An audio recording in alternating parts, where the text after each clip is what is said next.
Olá, você está no canal Bendito e o nosso assunto de hoje é o sucessor de Salomão no reino. Após a morte de Salomão, seu único filho do sexo masculino mencionado na Bíblia, Roboão, foi para Siquém, pois todo o povo de Israel tinha se reunido lá para fazê-lo rei no lugar do seu pai. Esta foi uma continuação lógica da dinastia davídica. Davi foi sucedido por seu filho Salomão e agora Roboão, filho de Salomão, era considerado o próximo rei. Na época ele tinha 41 anos. Quando Jeroboão, que estava no Egito porque tinha fugido de Salomão, ouviu que Roboão seria o novo rei, voltou do Egito. Deus tinha dito por meio do profeta Aías que ele, Jeroboão, governaria uma parte do povo de Israel, o que o deixou bem interessado. Ele era o líder reconhecido das 10 tribos do norte e foi chamado para ir com o povo falar com o novo rei. Roboão sabia que aquele homem era seu inimigo, mas não ousou opor-se a ele abertamente porque não queria se indispor com o povo. Liderados por Jeroboão, os líderes das 10 tribos pediram ao rei que ele aliviasse a carga do povo, inclusive os altos impostos e os trabalhos forçados. Salomão tinha sido um grande rei, mas tirou muito do povo. Então, em vez de simplesmente coroar Roboão como rei, que era o que ele sem dúvida estava esperando, os líderes das tribos do norte queriam aproveitar a troca de governo para negociar os termos desse novo governo. O povo estava cansado daquela situação. Nos dias dos juízes, quando Israel havia pedido um rei, Samuel advertiu o povo de que o luxo de ter um rei lhe custaria caro. Mesmo assim, o povo insistiu em querer um rei. Salomão fez exatamente as coisas sobre as quais Samuel havia advertido o povo. E se Roboão não mudasse sua política, tudo continuaria do mesmo jeito. Roboão pediu ao povo um prazo de 3 dias, a fim de poder pensar e consultar os seus conselheiros. Essa foi uma atitude positiva. Uma das marcas da liderança de Davi foi sua disposição de buscar a vontade de Deus e pedir sua bênção sobre suas decisões. Os líderes que tentam impressionar o povo com suas aptidões, mas que não separam o tempo necessário para buscar a Deus, apenas provam que não conhecem a lei mais importante da liderança espiritual, a lei de que a liderança humana ocupa o segundo lugar no poder. Roboão consultou primeiro os anciãos que haviam sido conselheiros de seu pai Salomão. Os anciãos sabiam que não podiam esperar de Roboão o mesmo comportamento de seu pai. Ele teria que se relacionar com o povo com base em quem ele era e não em quem seu pai era. Por isso, os anciãos o aconselharam a mostrar bondade e um coração de servo para com o povo. Assim eles o amariam e o serviriam durante todo o seu reinado. Este foi um bom conselho, mas Roboão não gostou e resolveu pedir uma segunda opinião. Foi consultar os seus amigos, os jovens. Esse é um fenômeno comum hoje em dia. A ideia é que você continue pedindo conselhos para as pessoas diferentes até encontrar alguém que lhe diga o que você quer ouvir. É uma maneira imprudente e até absurda de se obter conselho. O melhor mesmo é ter alguns conselheiros de confiança que você ouça mesmo quando eles lhe disserem o que você não quer ouvir.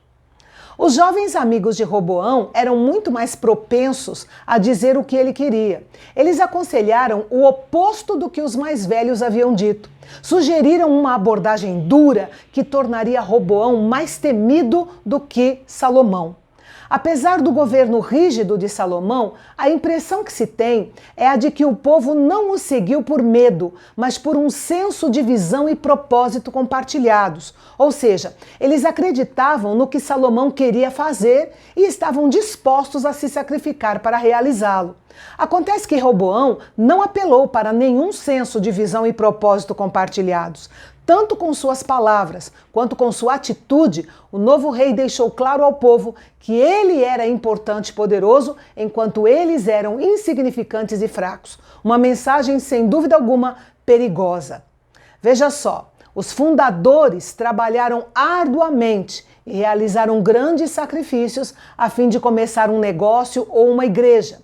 A segunda geração mantém-se fiel aos exemplos e à fé dos fundadores. A terceira geração, porém, herda tudo sem ter de trabalhar nem de pagar pelo que recebeu e destrói aquilo que outros haviam se esforçado tanto para construir. Esse é um exemplo clássico. É evidente que se a segunda geração não ensinar aos seus sucessores os caminhos do Senhor, ou se os mais jovens não aceitarem os ensinamentos, não será motivo de espanto se a terceira geração se desviar. Enfim, 3 dias depois, Jeroboão voltou com o povo, entre eles homens vadios e malignos, para receber a resposta de Roboão. E o que ouviram foi que o jugo e o castigo seriam muito piores durante o seu reinado. Diante dessa resposta tola de Roboão, as 10 tribos do norte, lideradas por Jeroboão, rejeitaram não apenas o seu governo, mas também toda a dinastia de Davi. Eles rejeitaram os descendentes do maior rei de Israel. A divisão do reino foi uma questão complexa para a qual Salomão e Jeroboão contribuíram por meio de sua desobediência. Mas aqui o foco está na insensatez de Roboão, o ditador desastrado, que com uma dúzia de palavras imprudentes abriu a porta para 400 anos de conflito, fraqueza e, por fim, a destruição de toda a nação. Roboão ficou sendo rei apenas sobre as cidades de Judá, no sul. A partir desse momento, estava caracterizada a divisão das 12 tribos em 2 reinos. Um reino no norte, composto por 10 tribos, chamado de Reino de Israel, e um reino no sul, composto por Judá e Benjamim, que ficou conhecido como Reino de Judá. Durante séculos, o povo de Israel considerou a divisão do reino a maior tragédia de sua história e o parâmetro usado para medir todas as outras calamidades. Aparentemente, Roboão não levou a sério a rebelião das 10 tribos. Ele enviou Adonirão, que tinha sido capataz de Salomão, responsável pelos trabalhos forçados, talvez para tentar uma reconciliação ou mesmo manter a discussão em andamento. Mas o seu fracasso foi monumental. O povo apedrejou Adonirão até a morte e Roboão fugiu assustado para Jerusalém assim que soube do ocorrido. Agora, ele tinha certeza de que as 10 tribos estavam falando sério sobre a sua rebelião. É importante destacar aqui o versículo 15, onde o cronista registra que todos esses acontecimentos vinham da parte do Senhor.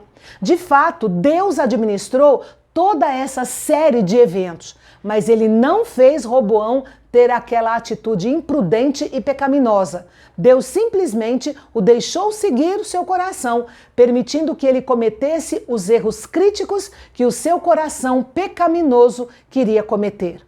Na realidade, a revolta das 10 tribos era totalmente compreensível. O que a tornou repreensível foi a idolatria na qual elas mergulharam nos séculos seguintes. Enfim, Roboão havia seguido o conselho errado, usado a abordagem errada e escolhido o mediador errado. O que mais ele poderia fazer de errado? Declarar uma guerra. Afinal, ele era o rei. Ao declarar guerra, poderia afirmar sua autoridade e mostrar sua força militar. O resultado desse impasse você confere no capítulo de amanhã, aqui no canal Bendito, o nosso canal de Fala Fácil. Até lá!